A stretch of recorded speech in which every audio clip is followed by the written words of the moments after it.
जय हिंद। मैं Asif Khan Daryabadi INN today में आप सभी का स्वागत है। बारिश की एक बूंद जो आसमान से ज़मीन के लिए निकल पड़ती है, इस तपती ज़मीन में जब वो पहली बार पड़ती है तो अपने आप को फनाह कर देती है और इस ज़मीन को महका देती है। एक खुशबू सी ज़मीन से निकलती है जब बारिश की पहली बूंदें ज़मीन पर पड़ती हैं। हम आपको ले चलते हैं मुमरा के करीब एक तलोजा नाम की जो जगह है। 8 जून को वहाँ एक वाक़या पेश आया। एक यंग लड़के को कोरोना की बीमारी ने अपने चपेट में ले लिया और उसका इंतकाल हो गया। पूरा तलोजा उस दहशत के माहौल में अपने घर में दुबक के बैठ गया। बहुत बुरी हालत थी। तलोजे के मुतालिक हमारे अज़ीज़ दोस्त सेंटा क्रूज़ से इदरीस चौहान ने वहाँ की हमें रिपोर्ट बताई। हमने रब्ता कायम किया, मौलाना अरशद से हमारी बात हुई तो ये वाक़या यकीन करिए दिल को छू लेने वाला है। एक मिसाल है। जब वहाँ दहशत का माहौल हो गया, लोग अपने अपने घरों में दुबक के बैठ गए। हालात ऐसे हो गए कि लोग नॉर्मली सर्दी ज़ुकाम के लिए भी डॉक्टरों के पास जाने से घबराने लगे। ऐसे में मौलाना यासीन और अब्दुल रहमान सूबेदार साहब ने हिम्मत दिखाई और अपना एक कदम बढ़ाया। उनकी एक कमेटी है जिसका नाम है उलमाए कमेटी तलोजा। चादर लेकर वो तलोजा के अपने शहर में निकलती है और उन्होंने एक हॉस्पिटल कायम करने का इरादा किया। एक स्कूल था, वो स्कूल को इन्होंने हॉस्पिटल में कन्वर्ट किया, लेकिन उसके पहले चादर लेकर पूरे तलोजा में उन्होंने चंदे के लिए हाथ बढ़ाए और लोगों ने खुल के बड़ा दिल दिखाया। किसी ने अपनी हैसियत के मुताबिक कोई 50, 500, 1000, 2000, 5000 इस तरह से एक अच्छी बड़ी रकम उन्होंने जमा की और एक स्कूल को हॉस्पिटल में तब्दील किया।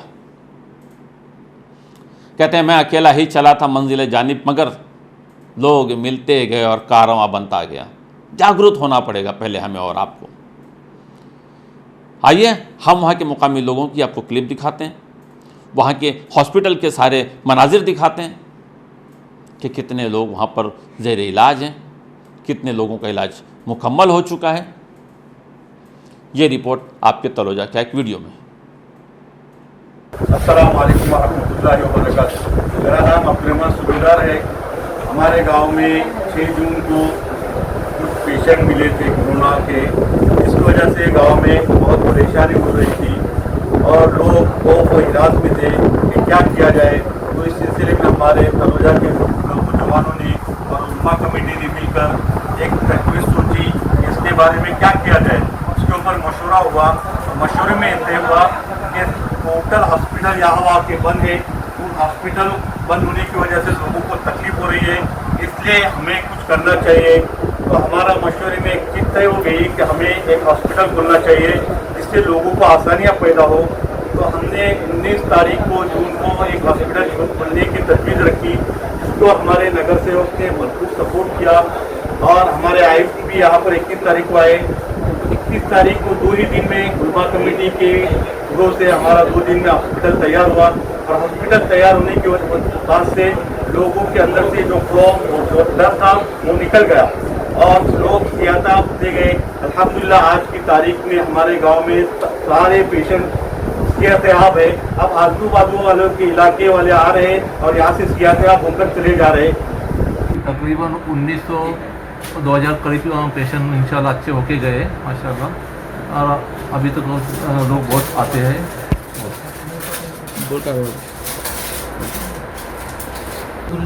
यहाँ बहुत सारे सहूलतें हैं। जैसा एडमिट के लिए जो पेशेंट आता है उससे कम से कम नामों के अंदर उसको एडमिट किया जाता है। तकरीबन पूरे दिन का 500 रुपया चार्ज है और मेडिसिन के ऊपर भी अच्छा खासा डिस्काउंट दिया जाता है। मेडिसिन के ऊपर 40%, 20%, 50% डिस्काउंट दिया जाता है। और हाईलाइन से यहाँ सहूलतें हैं जहाँ तक हो सके ऑक्सीजन का भी हमने यहाँ इंतज़ाम किया है। ऑक्सीजन का चार्ज भी हमने कम से कम रखा है ताकि आने वाले लोगों के लिए इन्हें आसानी हो, ज़हनी तौर पर उनके ऊपर कोई इन्हें तनाव ना हो। एक तो पहले से साथी इन्हें बीमारी की वजह से परेशान रहते हैं, इसलिए हमने जहाँ से हो सके हेल्पलाइन की सहूलत यहाँ पैदा की है ताकि आने वाला यहाँ से सहूलत से चला जाए। ये हॉस्पिटल का परमिशन मिलने के बाद हमारे यहाँ 3 डॉक्टर उसके ज़रिए हॉस्पिटल चला रहे हैं। उसके साथ 5 नर्सेस है, उसमें 15 बेड का अरेंजमेंट है जिसमें विद ऑक्सीजन बेड है। उसके साथ में मेडिकल पूरी मेडिकल सहूलत पे 25% डिस्काउंट में दी जाती है। पेशेंट की कंसल्टिंग फीस 100 रुपया ली जाती है जिससे आने वाले पेशेंट को भी तकलीफ नहीं होती। उसके साथ यहाँ ब्लड कलेक्शन के लिए भी आदमी बैठा होता है जिसकी वजह से पेशेंट को बाहर जाने की कोई नौबत नहीं थी। एक्सरे के लिए भी सहूलत है, वहाँ भी आपको 25% पेशेंट दिया जाता है पेशेंट के लिए, जिससे आना बाहर जाने की तकलीफ नहीं होती पेशेंट के लिए। ये सहूलतें है और ऑक्सीजन भी बाहर के पेशेंट के लिए भी ज़रूरत है, घर के लिए भी, तो उनको सहूलत दी जाती है ऑक्सीजन के पेशेंट के लिए।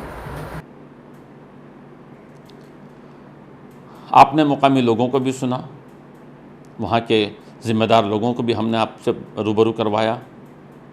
ये एक मिसाल है, लेकिन मैं तलोजा वालों से एक सवाल पूछता हूँ कि जब कोरोना की बीमारी और लॉकडाउन का सिलसिला 22 मार्च से शुरू हुआ था तो आप लोगों ने जागने में इतनी देर क्यों कर दी?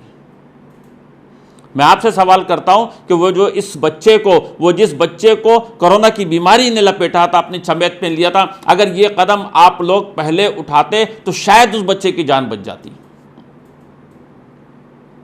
चलिए, वैसे भी हम लोगों का एक चीज़ काफ़ी मशहूर है कि जब तक हमें ठोकर नहीं पड़ती हम लोग जागते नहीं हैं।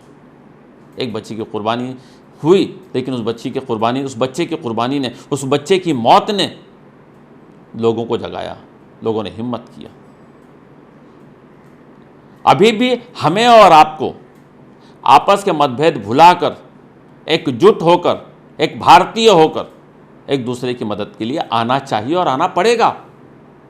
हमारे INN टुडे के प्रोग्राम ने हमने कई ऐसे कोरोना योद्धाओं के बारे में आपको बताया जिन्होंने जात धर्म की परवाह किए बगैर लोगों की सेवा की।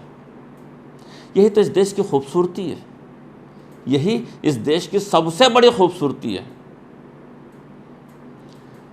इस देश की खूबसूरती पर यह शेर पहले भी मैं आपसे कह चुका हूँ और आज फिर ये शेर दोहराना चाहता हूँ, क्योंकि माहौल है वो कि अदब के मंच पर इंसान से इंसान मिलता है, यहीं पर राम मिलता है, यहीं रहमान मिलता है। यहाँ पर कोई हिंदू है न मुस्लिम, सिख न ईसाई।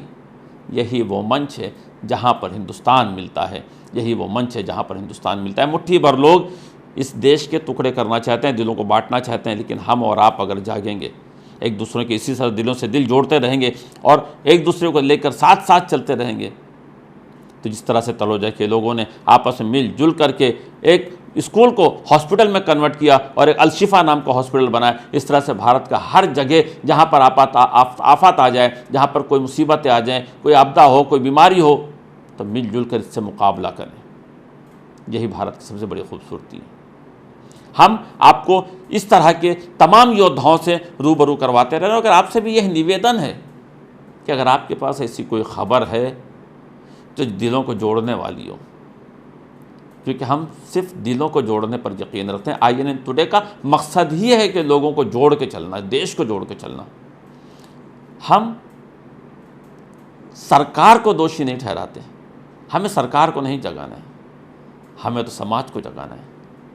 मुझे उम्मीद है तलोजा का ये काम हमारे दिलों में एक मिसाल कायम करेगी और हम मिल करके इत्तेहाद हो करके इस देश के लिए आगे हमेशा काम करते रहेंगे। आज के लिए बस इतना ही। आसिफ खान को इजाज़त दीजिए, फिर मुलाकात हो किसी नए प्रोग्राम में, किसी नए विषय के साथ, किसी नए मौजू के साथ। तब तक के लिए जय Hind. For more details, subscribe to our channel INN Today and press the bell icon.